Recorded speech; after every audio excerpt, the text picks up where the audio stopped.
Okay, this is the second video tutorial or video guide regarding the R093 Creative iMedia test. This particular video is all about the factors affecting product design and how the style and content and layout are linked to purpose and audience, and how they're adapted and can be changed to suit purpose and audience. So this first section is all about how and why media is produced. So there's lots of different reasons why media is produced. We break them down into a range of different main purposes. The first being advertising or promotion. So creating an advertisement, which is something that's trying to sell a product or a service, or promoting a brand, which is an advert really as such, but it's more about raising awareness of a brand or a cause. So if say Nike have an advert, it's selling a product like buy these particular shoes, whereas a promotion for Nike to say this Nike is a great brand or whatever is more of a promotion. We also make media to entertain, which is obviously to help engage people and keep them enjoying the media products you make, like a TV show or a film. To educate them, teach them things, to inform them, so giving them information, things like road signs or the leaflets on airplanes. And then finally influence them, so anything like around an election, say there'll be lots of media coming out, so there might be videos, there might be posters or leaflets that are trying to adapt your sort of like thinking, maybe be a bit more positive about those particular political parties. So influence is also a purpose of media that's used nowadays. So there's a range of things that you can adapt to meet the need of your media product and your audience. So the most obvious, and the first one being, you can change the colours. So colours are used to change products to best suit an audience. So the first example being, if I have a really bright, bold colour palette, it's usually aimed at younger audiences. If I have a more muted, which means sort of almost faded colour palette, and a more simplistic in terms of the amount of colours I use, then it's usually aimed at an older audience. We also have colours that are sort of linked with emotions. So for instance, blue tends to be linked with technology and calm, or maybe even sadness. Green tends to be linked with natural things, so nature, stuff like that. Red is danger but also love. Yellow can be happiness and energy. Orange is a good one for energy as well. Yellow can also be used for warnings, those sorts of things. We can also change our media design to suit what we call a genre convention. A convention is just something we expect to see. So I'll adapt my design, because basically to make it look like the thing I want it to look like, I have to do certain things. A good example being a movie poster. So a movie poster, to make it look like a movie poster, I've got to include certain things. So I've usually got to include a star or a scene from the film, so people know who's in it or what it's sort of about. I usually include the name of the film on the top more often than not, so people know the name of the film, and also the release date, so people know when they can see it. So they're what we call conventions. I'll obviously need to include those if I'm ever making a film poster, but any media product has its own conventions, so we try to make sure we include the things so the audience know what they're looking at. The other thing that you can adapt is the tone of language. So I can have really formal language for a serious product or an adult focused product, so using longer words, more professional maybe. So a good example of that is like the news. The 6 o'clock news is very formal in its language, it's professional, people dress professionally in a suit and tie and that sort of thing. Whereas shows like News Round is a good example, which was made for children. The presenters do not wear suits, they usually wear t-shirts and jeans and things like that, and their language is a lot shorter, so they use shorter words, there's more video, and they tend to be more informal, so it's a bit more friendly, it's a bit less serious, the language. So we can adapt that according to what we're trying to produce and what we're trying to say and who we're trying to appeal to. The layout and positioning is also important. So for instance, the positioning of what text and where you have it, so it tends to be, you start reading in the top left, and you finish reading in the bottom right. So the first thing I want people to read I'll put towards the top, and the last thing I want people to read I'll put towards the bottom. It tends to be that the main focus then is usually in the middle, so that's why film posters again tend to have the title of the film. So you go, I don't know, Jurassic Park, okay, you see the dinosaurs, so it gains your interest. It's in the middle, and then the last thing you read is in cinemas July 15th or something like that. That's then the last thing I read, so that sticks in my head the most. So that's the idea about the layout and the position of the things, what you see and why it's in that place, and just having consideration and planning for that. And then finally, representation. So essentially this is how you're going to sort of show the audience that this is for them. So if I'm making an advert for a toy made for, I don't know, younger, say 8 to 10-year-old boys, I don't know, in the advert I would include a boy who is aged 8 to 10, because then the audience see themselves in the product. So that's what we call representation. The idea is we're trying to show the audience that the product is for them by having them in it. So if I'm trying to appeal to older people for a particular product, I would have older people in the advert for that product. The idea is that the audience see themselves in it, and they're more likely therefore to say that, oh, this product's for me. This next section is all about how the client requirements can affect your design, and how we get those requirements from the client themselves.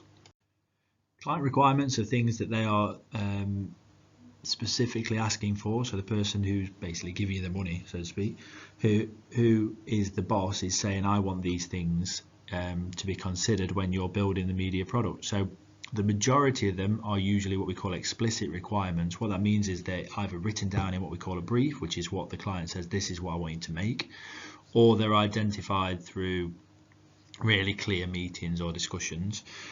So they're usually explicit requirements that are stated. Some can be what we call assumed requirements, which is like, just because I've got common sense, I'm guessing simple things like, if I'm doing an advert for children, that the soundtrack's going to be upbeat and friendly and not include swearing. The client doesn't necessarily need to say that, but it's an assumed requirement. But most are really clearly specified. So simple things like the type of product they want you to make, the client will usually specify that. What the overall purpose is, which is what we talked about before with the advertising, entertaining, educating, whatever. The client will more often than not specify who the audience is, including a range of subcategories, say age, gender, geodemographics, socioeconomics, ethnicities, things like that.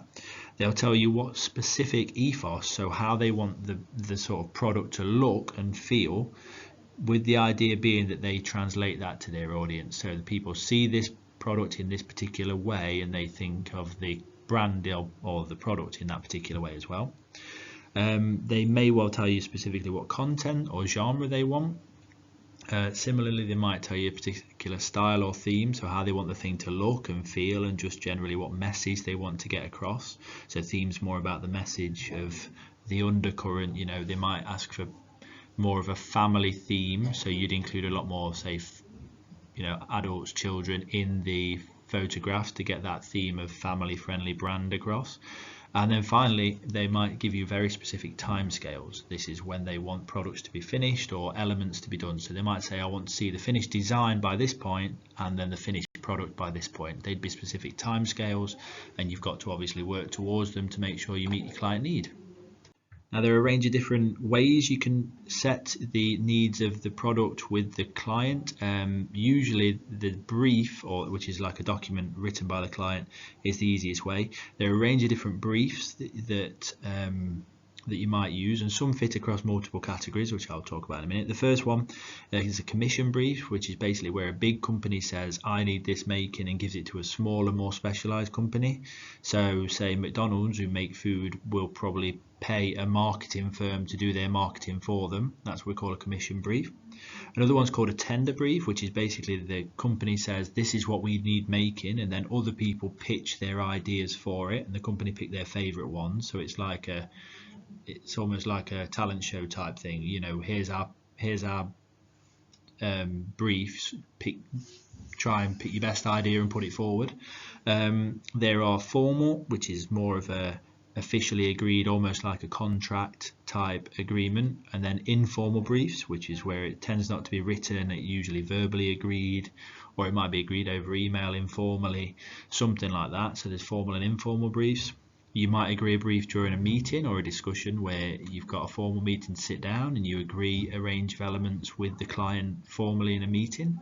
You might have what's called a negotiated brief, which is where essentially you meet with the client and you say, well, we could do it this way, you could do it this way. The client says, well, I really like this element, and you say, well, what about this element? And you come to sort of a more mutual agreement, you know, which probably makes a more realistic overall idea for the project, because you know what can and can't be made, and then the client can say what they really do and don't want.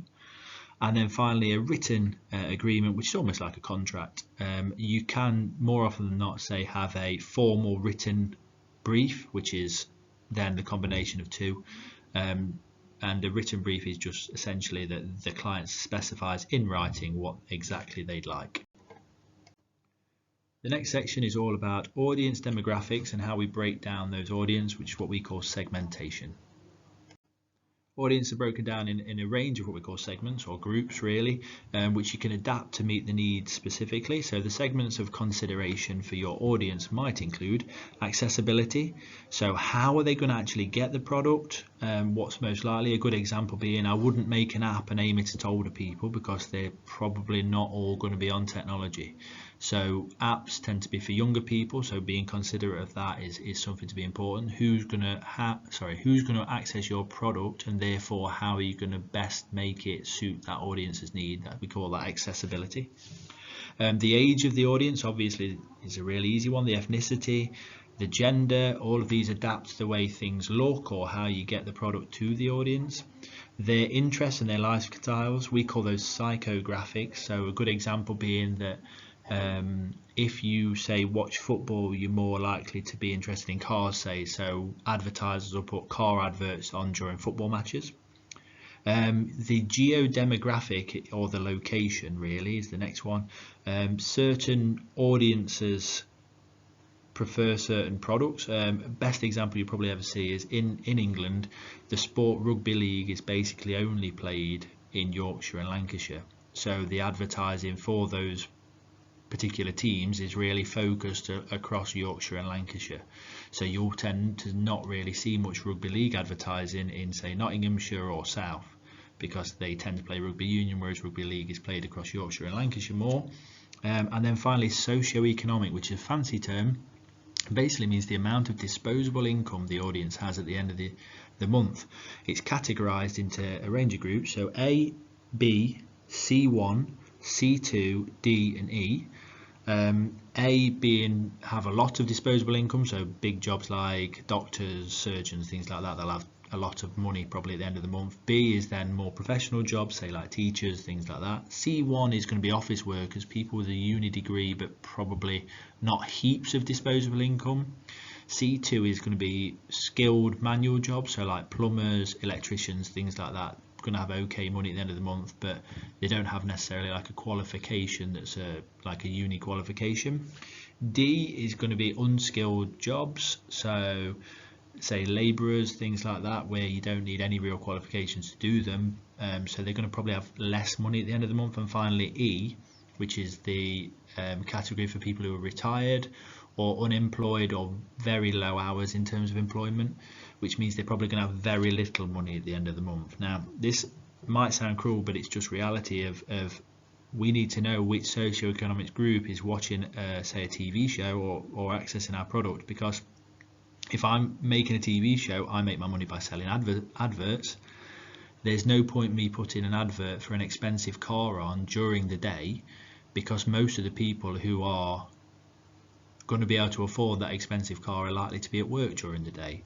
So therefore, knowing my socio-economic audience means I adapt my advertising or the way my product is or the look of it or whatever to try and appeal to that audience. Right, the next one is all about sources of research, so where we get information from and the different types of research data we can access. There are two main types of research really. The first one is primary, essentially you do it yourself. which means it's really specific and well tailored to what you need because you're doing the research yourself. But the downside is it's probably going to cost. It's probably going to take a lot of time because you're going to have to do the research yourself. The next is called secondary research. Secondary research already exists, so somebody else has already made it, which is great in terms of it doesn't therefore need much time to be refined and you don't have to spend much money. But the downside is it's probably not unique or specific to your particular need. So a good example would be for primary research, you're looking at focus groups, which is where you get your audience, a small selection of your audience, say 20 people, 10 people, something like that, and you show them your product and you get their opinion. Online surveys or interviews where it's more one-on-one, or questionnaires, they're all primary research because you'll do them yourself, analyze the results. Secondary research is like looking at books and journals, maybe looking through magazines or watching television, maybe even using the internet or social media, and getting sort of research that already exists and accessing that to help you develop your product. So different types of research creates different types of data.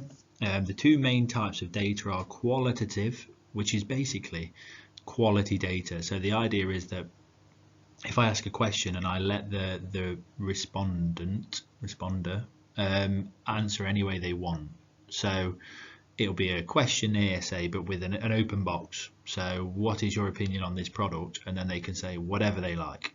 The upside to that is I get a really in-depth breakdown about the pros and cons because the person can write whatever they think. The downside is it takes ages to analyze, and usually it's harder to get people to respond in this way because they're obviously not usually hugely keen on completing detailed questionnaires and things or whatever, so that tends to be harder to get. The other type of information is quantitative. It's usually about numbers, so quantity, large numbers. So quantitative tends to be numerical data. The upside is it's dead easy to analyze, so you could say like, how many people like this product? Well, 9 out of 10, so brilliant, we should go with it. The downside is obviously we get less detail. That's really the big problem with quantitative data, is that we don't get the level of detail we get from qualitative. But the other upside is obviously it's quick to analyze. It's really easy to analyze results when it's all numerical. So there's pros and cons with each type of information. Right, this next section is all about how we adapt media to suit the codes and conventions, which are the ways and things we expect to see, or the ways things are normally done, and how we adapt media to make it better suit our audience to gain maximum impact.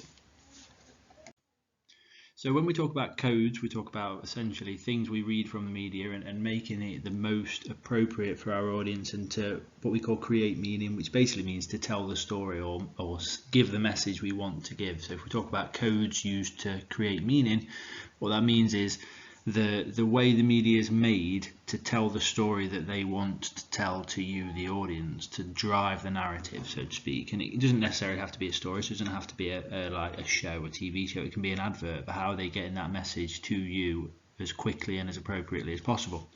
There's two different types of codes. The first is more of a technical code, so it's things that essentially the way the thing is shot. So if it's a film, the different camera angles, so for example using a close-up so you can see that somebody's emotional, that helps to tell the story. Audio replacement or soundtracks being used to try and again bring an emotional element to it to tell you the story of the scene without having to overtly say this scene is a sad scene, this scene is a happy scene. You can just tell by the type of music and the way that the audio is. There's loads of other technical codes. The colour, usually black and white, means a memory, so you'll often see that if something goes to black and white, we just naturally know it's a memory. Again, that's what we mean by it. It's a code, but it's a technical code because it's done in sort of editing and stuff, so it's a technical process to sort of create a meaning. The other ones are symbolic codes. They're things that we just understand, so we don't necessarily have to be told, or it's not really necessarily technically. It's more linked to things like costume, to props, things like that. So the examples I've given you, so if we talk about somebody say cracking their knuckles, that means that the person's probably ready to fight. Otherwise, things like the props they use. So if somebody's wearing a mask, it usually means that they're up to no good or they're evil because they're trying to conceal their identity. That's called a symbolic code. It's nothing about the way the film is shot, so it's nothing about camera angles or music or sound. It's all about what we understand from the media itself. So the way we create meaning can be different depending on the type of media that we're creating. So there's obviously TV and film, it's your camera angles, things like that. But when we talk about things like animation, it's the style of the animation. So if it's a more light-hearted animation, it's usually going to be brighter. The colours are going to be a bit more bold and saturated, which means they're going to be brighter colours. Whereas if it's for more adult-focused cartoons, they tend to use more faded, muted colours, which are usually a bit dimmer. It's to show it's more of an adult focus. Also, the animation style itself, if it's aimed at young kids, it'll tend to be much more simplistic in that it'll be rounder shapes, more simple animation, whereas adult cartoons tend to be a lot more complicated. The animation's a lot more sophisticated and developed. The other things are the themes themselves. Obviously, things like South Park aren't appropriate for children. The themes in them, the content, that includes things like the language, so the way that the people speak, the words they use, those sorts of things. Essentially, kids content will tend to be a lot more short language, simplistic language that kids can access, whereas obviously adult focused things, the theme of the thing, so what the show is actually about. So I know Peppa Pig is very much about Peppa jumping in puddles, whereas South Park might have a particular episode with a lot more adult focused content, and that's just the way it is. Similarly, if we go to audio and dialogue, if we say the music genre itself, so if it's a rock song, it'll tend to tell us that it's more of an action film, whereas a solo piano piece played at a low tempo probably tells you that it's more of an emotional scene in the film. So the audio and the song, if we use silence at particular points, it's to focus people in. So the idea that the film or the TV show or the animation has no music, it's to bring the audience's sole focus on what's being said.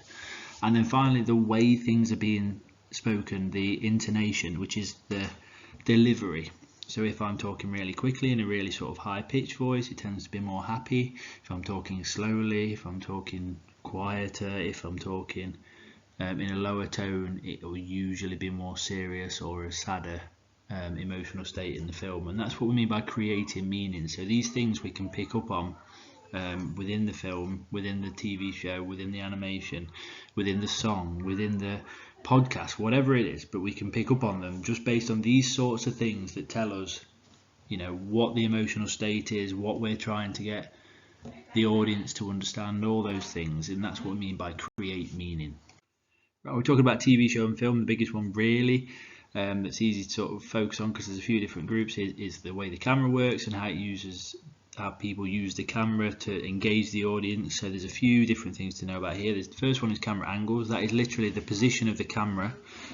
So a low angle, the camera is below the thing it's supposed to be filming. So a low angle makes the thing that it's filming, the subject, look bigger. So usually we use low angle shots to sort of show strength and dominance. High angle is the opposite. The camera's above the thing that you're filming. So a high angle usually makes the subject look smaller. So again, that's to show weakness usually. So kind of the opposite of the low angle. And then we've got a few others, but the easiest one is an extra wide shot, sometimes called an establishing shot. It's usually used to say this is where this scene is happening. So if you watch most films and TV shows, they have an establishing shot at the very start that says it'll be, I don't know, there'll be a little shot of Big Ben, then Tower Bridge, and then a house, and then essentially that tells you that this scene is happening in a house in London, and that's kind of how it works. We don't have to then say where this scene's happening. You can just pick it up from these establishing shots that are used. The next kind of description is the shot it refers to the angle. So it's the proportion of things in the frame. So the frame is what we can see. So for example, a long shot rather than the angle. A long shot is the camera is far away from the subject, and the whole of the subject's body is in the frame. So we use a long shot to show more of the scene and the body of the subject. So we usually use that for action scenes or something like that, because you'll see the whole of the body from the person that you're aiming at or aiming the camera at. And then a close-up shot is kind of the opposite. So it's just the face. So it's really good for showing emotion. And then the final type of camera focus that we need to work on is movement. There's loads of different types of movements. It's literally what you think it is, the way the camera's moving. Obviously it's still pointing at something so that we still have a focus, but the way the camera moves around is different. So the first shot is called a tilt. The camera is fixed in position. It literally points upwards and then points downwards. So it points upwards and then points downwards, or downwards and then upwards, whichever way around, but it goes up and down. It's called a tilt. It's usually to show height, either that something's really short if it goes downwards, or so that something's really tall if it goes upwards. So that's a tilt. A pan, the camera turns left or right, and again it's to show the location, that where somebody is positioned or where the action's taking place. And then finally a tracking shot, which is where the camera follows the subject. So we use these a lot in action films, car chases, things like that. The camera will go at the side of the car to show how quickly the car is going, or if somebody's running, say, those sorts of things. And that's a tracking shot where we follow the subject with the camera. For a range of media, we can use other things to create meaning. The most obvious and the most consistently used, because it pretty much applies to everything, whether we're doing magazines, whether we're doing film and TV, whether we're doing print media, whatever, games, anything, it is colour. So colours tell the audience a story just by the colours we choose, like we talked about before. Bright and bold colours for younger audiences, muted colours for older audiences, but we also read a lot from the colours themselves. So there's a list on this slide, but best example is going to be red, which is linked to danger because of the blood connotations, and love. Blue tends to be nature and is geared heavily towards male audiences, and it can be linked to sadness. Yellow is linked to danger and also linked to energy. Green's a natural colour, so you'll tend to see that about more natural things, nature focused products, animal focused products. Pink is then a more female focused audience. Excuse me. So you'll see pink is a very female focused colour. The other thing that we can adapt is the type of graphic used. So more simplistic, very limited graphics used, a lot more clean cut, smooth edges, sharp corners, tends to be more of a professional market. So a high socio-economic group, which means they're basically a more wealthy audience and usually a more mature audience. So sharper corners, smoother lines, things like that. That tends to be more focused on a professional and older audience, whereas more rounded, busy, sort of soft-looking edges, cloudy shapes, things like that, will tend to be for a younger audience because they look safer, they look friendlier. So the shapes and the effects we use also on the graphics impact our audience. And then finally, interactivity. As obvious as it is, the more clickable something is, the more you can click on something, touch something, engage with something, usually the more focused on a younger audience it is. So you look at, say, Peppa Pig's website, it'll have lots of things that you can click on that will make noise, that will change when you go near them, those sorts of things. Whereas if you look at a website made for, Dyson Hoovers, it'll be a lot more simplistic, clean cut, scientific looking, not as much fancy things that's going off. Things won't change when you hover near them. There probably won't be any sound effects. The lines will be very clean cut, they'll be very sharp, because it's supposed to be more professional, so it's for that older audience. Right, next few things that can create meaning. We've got lighting. So there's a few things in lighting, as obvious as it is. We can change it to make something look like it's daytime, nighttime, as simplistic as that one is, but we can also use lighting to create mystery. So intense, bold lighting, lights the scene, floods the scene. That makes the scene look happier, looks better lit. But you can also use what we call backlighting. So we really light a subject, but if we then put the camera in front of that light, you won't really be able to see the features of the thing in between you and the light. So it creates that mystery because it almost becomes a shadow.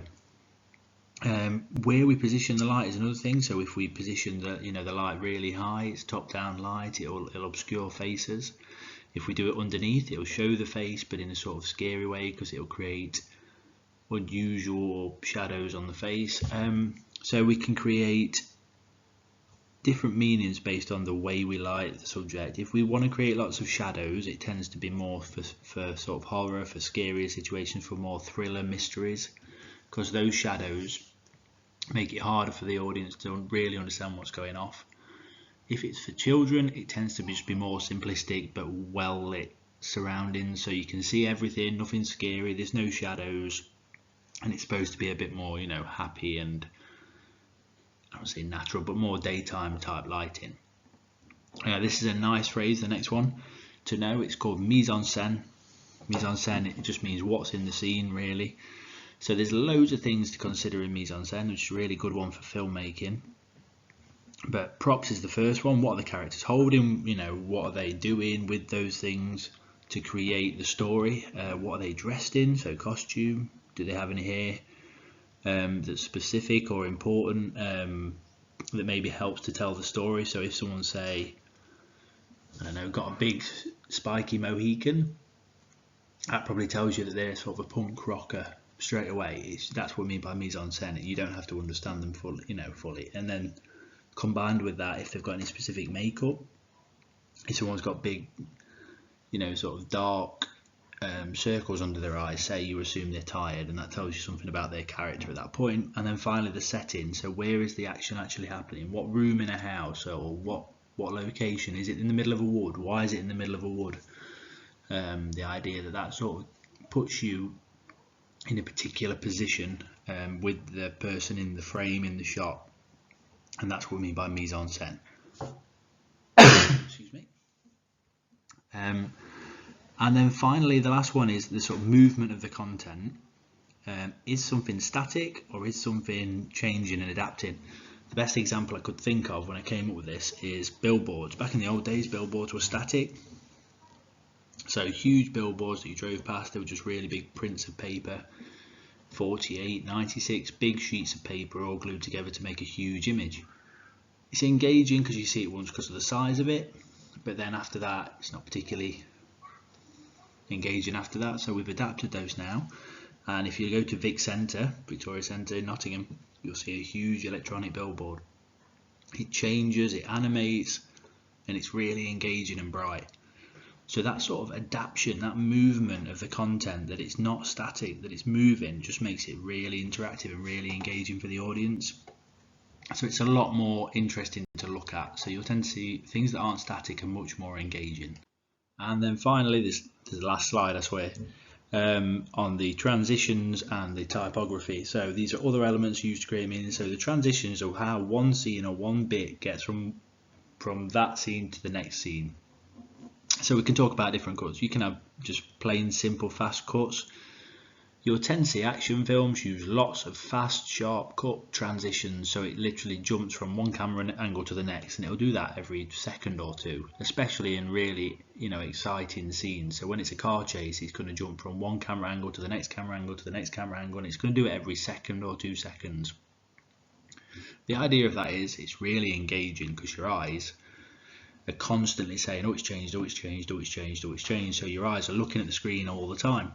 Slower transitions tend to be more serious. So it's more about focus on what's happening in the scene rather than grabbing your attention with lots of different camera angles. So you'll tend to see more serious films or sort of dialogue based films, or use long, slow transitions with longer scenes and cuts where the camera angle is not changing all the time. And then finally, typography. It's just the type of font that's used, really, and there's loads of bits and pieces to consider in it. The first one's colour, and again, all the same connotations that we talked about before. Is the colour bright and bold? Is it saturated? Is it this? Is it that? Is it yellow? What does that mean? Is it blue? What does that mean? We also consider the weight. The weight is how thick the text is. So big, bold, blocky, heavy weight text it tends to be more male audience focused, so big and bold blocky font tends to be for male audiences. Thinner, more elegant fonts tend to be for female audiences, and that's what I mean by the weight. The emphasis is if, say, a particular word is bold or bigger than the rest, or is meant to draw your attention. That could be an emotive word, it can be a key part of the title or a key bit of information, but how are they bringing your attention to it? So that can be either making something bold, making something larger, making something outlined differently, changing the colour for that bit, whatever, but it just to try and grab your attention. Finally, the size and the style. As obvious as it is, the larger the font is, the blockier it is, the more attention grabbing it is. So that's kind of the connotations and the codes used for size. And the style, whatever the style of the font is that links to the type of film, TV show, magazine, anything. Again, tends to be similar things we talked about before. More rounded fonts, usually younger audiences. So if they have sharp corners, as a bit of a hint, it tends to be for older audiences. Thinner and more sort of elegant fonts tend to be for female audiences. Blocky and bold fonts that look kind of metallic tend to be for male audiences. So if you look at shavers, razors are probably the best thing to look at. If you look at, say, Gillette Mach 3, it'll have big blocky font that almost looks like metal, whereas Gillette do one for women that's called Venus or something, and it's a lot thinner, a lot more elegant style font. So you'll see the difference very quickly between font styles for male and female audiences especially.